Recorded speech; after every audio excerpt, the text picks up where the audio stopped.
Hello, and welcome to the tutorial on the property analyzer for the rehab and sell. This can also be called flipping, but obviously the objective is to find a property under fair market value, whatever the case may be, where you can do work to it, rezone it, different things, and then put it back up on the market fairly quickly for profit. You're not holding on to it for the appreciation of the market to kick in or anything like that. This is a short-term strategy as opposed to the long-term ones.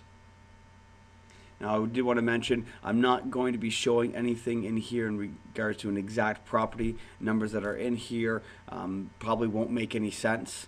We show exact examples within the investment strategy section, which is the next section. And within that, we show you exact properties that we have in our portfolio and that we've gone through and show in that kind of detail.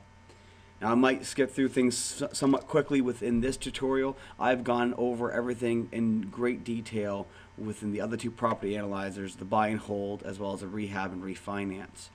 So if you are unsure about anything, go back and revisit those videos if I don't explain anything here in enough detail. So here we go to bonuses. This is analyzer, rehab, and sell. Click on that. This window will appear. First, we have the property information.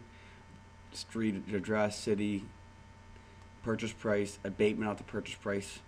Fill in that information. Then we have the renovation information. So we have immediate renovations as well as the contingency fund. I'll take a look at this, and I've explained this in the other tutorials, but it says typically 10 to 20% depending on the age of the building and the extent of renovations. Obviously, those are two big things. If you're just putting new paint and, say, click laminate flooring over top of what's existing, you're not really tearing everything down.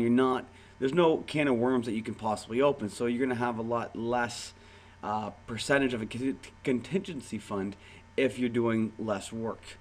Obviously, tearing up walls, getting the drywall, tearing up floor or roofs or whatever the case may be, there's a lot more things that can be uncovered and that you may need to fix, like knob and tube wiring, which then leads to the age of the building.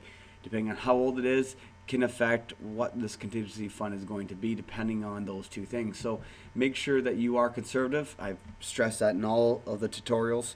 Everything you do should be conservative numbers so that you are, if it works out better than that, great. But if you plan for the worst, hope for the best, it's a good way to approach any situation. Immediate renovations, obviously, you have your best, expected, and worst case scenarios. So you fill those numbers in. This is what you would get your quote for, or even this number depending on, like I said, what renovations you are doing, and then you give a buffer for more or less depending on how it goes. You've seen this as well in the other tutorials. It's your first mortgage through a bank. So we take a look. If you have a variable mortgage into the 5-year posted interest rate, once again, this is just to be conservative. And I want to point out here too, this is in months, because typically it's going to be short-term kind of financing because you want to get in and out quick. I do want to make a point, if you go through a bank, make sure you get an open mortgage. I'm sure that's going to be touched on within investment strategies, but I want to mention that here. And that way you can get out without any penalty. And then you have your first mortgage, RSP, private seconds, promissory notes, lines of credit. Everything's fairly straightforward here. Simply enter whatever you have, the mortgage amount, and then your interest, and then the number of months that the term is for. Expense information, straightforward again. Taxes, insurance, hydro, heat, water, the water heater and other rented items, condo fees and others. So make sure you click off if it's monthly or if it's yearly. So the right is yearly, the left is monthly. Take a look at the note. Other could be for cable, internet, phone, pool maintenance. There's all different types of things. So if I've missed it up here, just throw it in the other section. Closing costs, once again, we've gone through these in great detail already. So we just take a look. Lawyers' fees, lenders' fees, brokers' fees. I've explained what all of these are. As you'll notice, there is no reserve fund within this section. The reserve fund are for things that happen just in case. So in this scenario, if you want a reserve fund, I would highly suggest go to renovation information and increase your immediate renovation amount if you want to have a little bit of buffer in there as a reserve fund. And lastly, your resale information. So we have your mortgage penalty. So some mortgages will charge a penalty for early payment. Be sure to ask what this amount is before signing anything.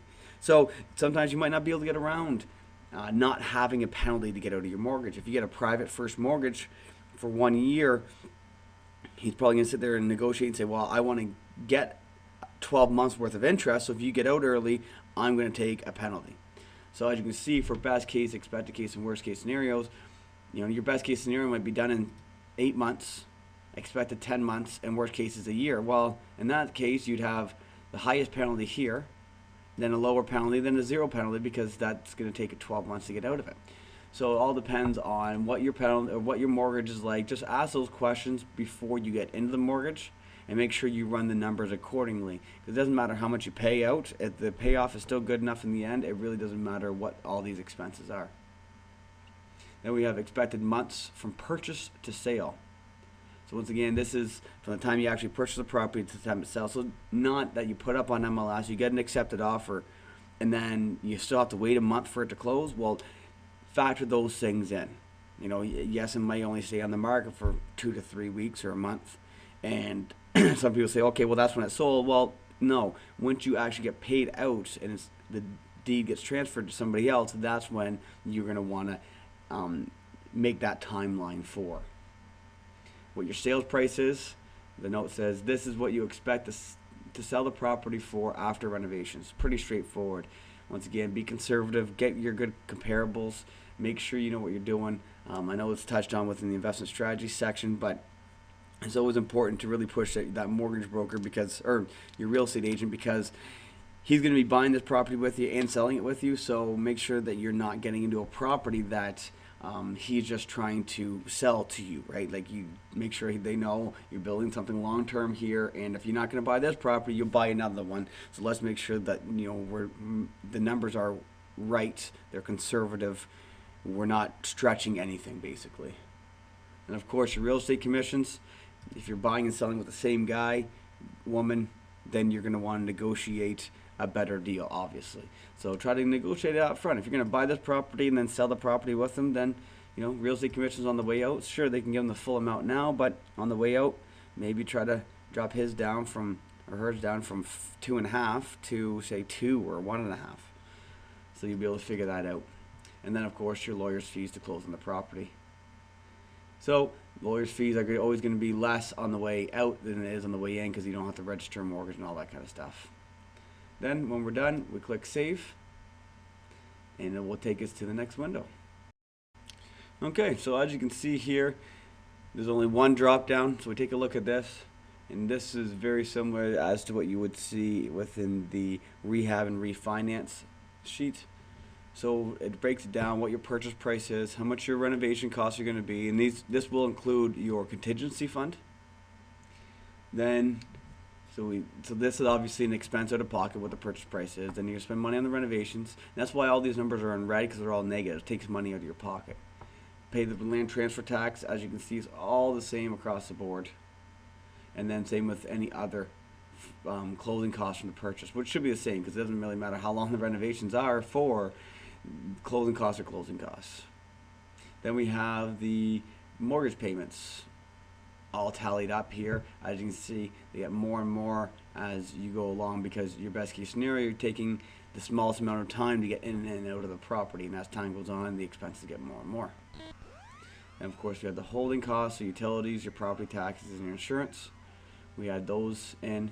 So we take the purchase price, add in the renovations, add in the closing costs, add in the mortgage payments, add in the holding costs to give us the total cost of the property. Then of course we're going to sell that property, but out of that 210, we got to then pay the real estate commissions, we got to pay for our lawyer's fees. So then we get what we would profit. So your sales price minus or subtract those two things gives us a profit from the sale of the property. And then of course we carry down the total cost of the property from up here. So we take this value, subtract that, it gives us our total profits from the property. As you can see here, in the worst case scenario, we're going to be losing $2,000, but your best case scenario is making $38,000. And as you can see from down here as well, we have the all information PDF. We can click on that, and that works very similar to as the other spreadsheets do, where we can save it. So I'll just open the file. You can save it anywhere on your computer. We take a look, and it just gives you a one-page printout of what we just saw on the other sheet there. And that's the end of the tutorial. I hope you enjoyed.